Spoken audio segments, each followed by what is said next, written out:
INA news TV में आपका स्वागत है। मैं हूं आपके साथ काजल द्विवेदी। ये खबर है उत्तर प्रदेश की।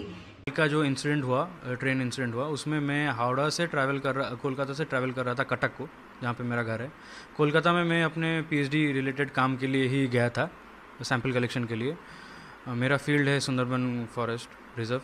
तो मैं वहाँ से जब लौट रहा था, हम 3:20 के अराउंड वहाँ से ट्रेन छूटा, कोरोमंडल एक्सप्रेस। मैं कोरोमंडल एक्सप्रेस के बिल्कुल जो पीछे जो कोच है, मैं वहाँ पे था, इसलिए हमें ज़्यादा कुछ फेस नहीं करना पड़ा। और कोरोमंडल एक्सप्रेस अराउंड 6:35 के आसपास एक बहुत ज़ोर का आवाज़ आया। तो हमें लगा कि कुछ इंसिडेंट हुआ है, कुछ एक्सीडेंट हुआ है, हमें लगा। तो 6:30 के आसपास हमें जब ये साउंड हुआ तो हम तुरंत ही उतरने के लिए रेडी हो गए कि कुछ इंसिडेंट हुआ होगा। अगर डिरेल हुआ होता तो हमें जल्दी से निकलना पड़ेगा। जो जब हम कोच का गेट खोले, जब हम देख रहे बाहर, तो बाहर देख रहे हैं कि 2-3 कोचेस और गिरे पड़े हैं। ये जो कोचेस थी, यहाँ से लगभग 250 से 300 लोग वहाँ पे थे, और वो सब निकल के हमें मदद के लिए बोल रहे थे। हमें ये नहीं पता चला कि ये जो कोचेस है, ये हमारे ट्रेन की कोचेस है या फिर किसी और ट्रेन की कोचेस है। तो हम करीबन 10-15 लोग थे जिनका कुछ हुआ नहीं था। हमारा जो कोच था वो सबसे सही था, कोई डैमेज नहीं हुआ था उसमें। तो जब उस कोच के लोग आके मदद के लिए मांग रहे थे, तब हमें पता चला कि वो सारे कोचेस थे यशवंतपुर एक्सप्रेस के लिए, जो हावड़ा जा रही थी। तो तब पता चला कि अच्छा नहीं, हमारी ट्रेन का कुछ नहीं हुआ है, दूसरे ट्रेन का कुछ हुआ है। ऐसे में तुरंत ही हमने वहाँ पे इमरजेंसी सर्विसेज को कॉल लगाया और पुलिस को भी फ़ोन लगाया। इसी बीच में वहाँ पे हम जो लोग तकलीफ़ में थे उनको पानी वानी दिया। फिर जो बेडशीट है रेलवे का, उसको हमने चीर के एक मेकशिफ्ट बैंडेज बना के बैंडेजेस कराए लोगों के, क्योंकि सारे लोगों का बहुत ज़्यादा खून निकल रहा था। किसी का सर फटा हुआ था, किसी का हाथ कटा हुआ था। ऐसे में जितना हो सका हमने मदद की। अब क्या होता है कि जब एम्बुलेंस सर्विसेज आने लगते हैं, एम्बुलेंस हमारे तरफ ना आके हमारा जो कोरोमंडल एक्सप्रेस था, क्योंकि मैं पीछे था, कोरोमंडल एक्सप्रेस के जो सामने की तरफ है, जहाँ पे सामने उस तरफ जा रहे हैं एम्बुलेंसेस। और हमें ये नहीं पता चला कि एम्बुलेंस अगर आ रहे हैं तो यहाँ पे एक्सीडेंट हुआ है, वहाँ पे क्यों जा रहे हैं। हम धीरे धीरे करके 4-5 लोग आगे की तरफ बढ़ने लगे। तब हमने देखा कि कोरोमंडल एक्सप्रेस का तो और भी ज़्यादा हालत ख़राब था। अब क्या हुआ था कि कोरोमंडल एक्सप्रेस जो है वो किसी कारणवश डिरेल हो गया था। अब डिरेल होने के बाद बगल में एक लूप ट्रैक होता है जो कि डिफंक्ट होता है, इनएक्टिव होता है। वहाँ पे एक गुड्स ट्रेन पार्क था, तो वो गुड्स ट्रेन से जाके टकराया है।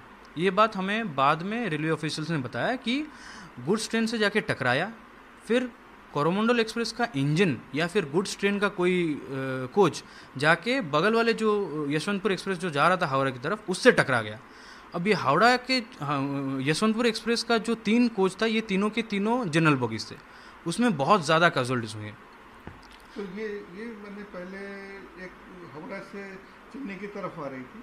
हाँ, दूसरा जो है यशवंतपुर वाला, वो यशवंतपुर से कलकत्ता सेम टाइम में क्रॉस कर सेम टाइम पे क्रॉस करे थे उस एरिया में। तो बाकी बोगी क्रॉस कर गया था, लास्ट बाकी बोगी क्रॉस कर गया था, आगे चला गया था, करीबन 600 मीटर से 800 मीटर आगे है बाकी के इंजन के सारे बोगीज। ये 3 बोगीज ही गिर गई थी पलट के।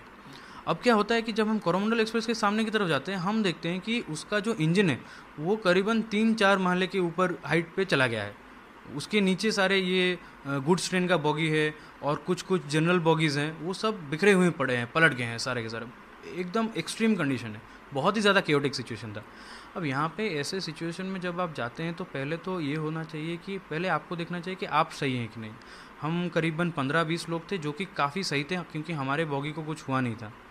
जितना हो सका हमने लोगों की मदद की वहाँ पे, लेकिन सिचुएशन इतना भयावह हो गया था, इतना भयानक था कि आप जहाँ भी देखे, किसी का कटा हुआ सर, किसी का बिना सर का बॉडी, किसी का कटा हुआ पैर, हाथ ऐसे पड़े हैं।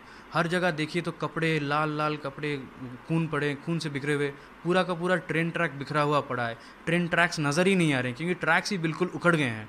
फिश प्लेट्स जो हैं वो उड़ के कहीं और गिरे हैं। जो कोचेस हैं वो पूरा ओवरटर्न कर गए हैं। तो ये बहुत ही ज़्यादा भयानक सिचुएशन था। इसमें मैं तो बोलूँगा कि जो लोकल लोग थे वहाँ के, उन्होंने बहुत ही ज़्यादा मदद किया हमारी, क्योंकि वो सबसे पहले थे। इंसिडेंट करीबन 6:35 के आसपास घटा और 5 मिनट के अंदर सारे के सारे लोकल लोग, ऑलमोस्ट 300 से 400 लोकल लोग आ गए हमें मदद करने के लिए। जितने को पैसेंजर्स थे उन्होंने भी मदद की।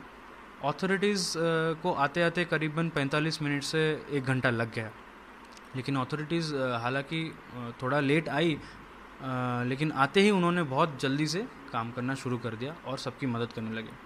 तो आप जब वहाँ जैसे एक्सीडेंट हुआ, आपको पता चला इतना बड़ा ये वो आपके सामने में लाशें पड़ी, तो आपका फीलिंग उस समय कैसा? उस टाइम पे जो कहते हैं एक एड्रेनलिन रश होता है, उस टाइम पे या तो करो या मरो का सिचुएशन ऐसे हो जाता है और अचानक से दंग रह जाते हैं, स्तंभ रह जाते हैं। उस सिचुएशन में पहले हमने देखा कि हम ठीक हैं, हमारा सब कुछ ठीक है, सामान वामान ठीक है, हमें कुछ हुआ नहीं है, तो हमने वहाँ पे जितना हो सका दूसरों की मदद करने के लिए लगा दिया और ये देखने लगे कि यहाँ से निकलने के लिए रास्ता क्या है। अच्छी बात यह है कि वहाँ पे एक रोड था जो कि हाईवे वहाँ से करीबन 600-700 मीटर दूर है, और एक रोड है जो कि इंटरसेक्ट करता है उस रेलवे लाइन को।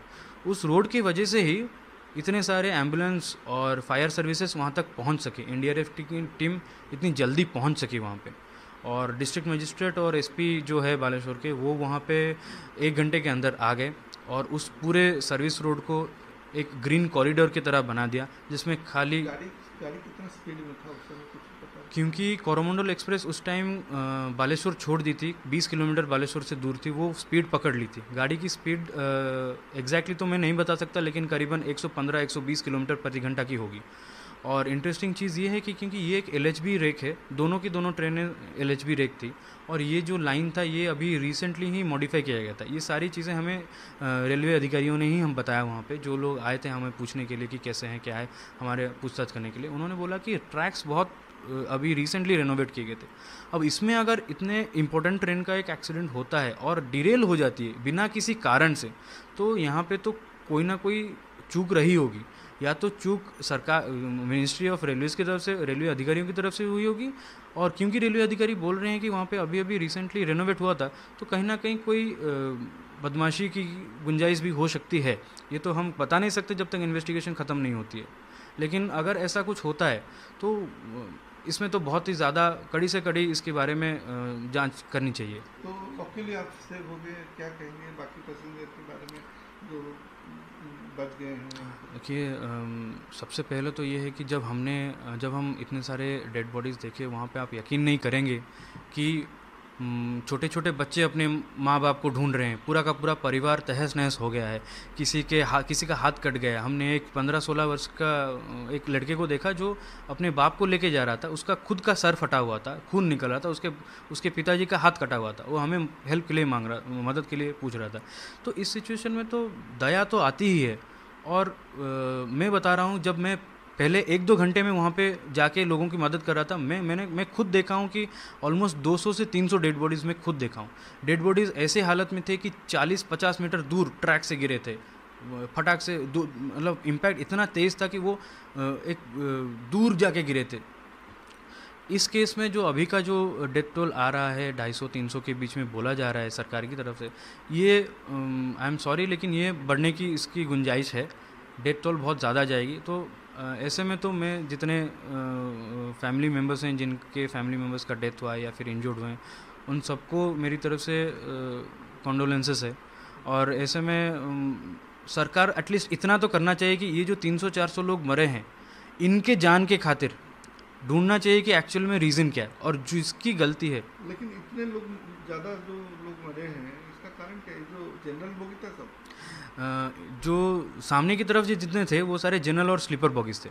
अब इम्पैक्ट इतना तेज़ हुआ था, हालांकि हम इतने पीछे थे और हमें ज़्यादा साउंड पता नहीं चला, लेकिन सामने के जो जनरल बॉगीज थे उनमें लोग तो यूजुअली ओवरक्राउडेड होते हैं। और इंटरेस्टिंग चीज़ ये है कि ये जो कोरोमंडल एक्सप्रेस है, ये यूजुअली बालेश्वर की तरफ जो वर्किंग लोग होते हैं वो शाम का ट्रेन ये वाला ले लेते हैं, जनरल बॉगीज़ में चढ़ जाते हैं, ताकि उनका घर भद्रक होता है, कटक होता है, भुवनेश्वर, वहाँ तक वो जनरल बॉगीज़ में आ जाते हैं।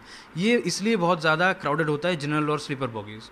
तो काफ़ी सारे ऑफिस गोइंग लोग भी इसमें शामिल होंगे अगर हम देखें इसके डेथ टोल में देखा जाए, तो शायद यही कारण है। शायद जनरल बॉगीज़ और स्लीपर बॉगीज़ ओवर क्राउडेड भी था। लोग यूजुअली क्या करते हैं, जो दरवाजे होते हैं वहाँ पे खड़े होते हैं, वहाँ पे बैठे होते हैं, इसी वजह से वो भी बहुत ज़्यादा तेज़ तरह से उनका एक्सीडेंट हुआ है। लेकिन एक चीज़ बताइए, जैसा आप उतर गए गाड़ी से, आपको तो पहले पता ही नहीं चला क्या है, इतने लोग जब देखे जी और आप बच गए, तो आपको कैसा उस समय फीलिंग हुआ? सबसे पहले तो एक डर आता है, हमेशा डर आता है, लेकिन पहले आपको ये देखना है कि ऐसे सिचुएशन में जितना कामली और पीसफुली आप पेशेंट होके अपना पहले ध्यान देख लीजिए। अगर आपका कुछ नहीं हुआ है तो दूसरों की मदद कीजिए। इसलिए हम पहले तो दूसरों की मदद करने पे उतर गए। अब दूसरों की मदद करते करते जब अथॉरिटीज़ आ गए तो हमें पता चला कि चलिए अब अथॉरिटीज़ ये इस काम संभालेंगी।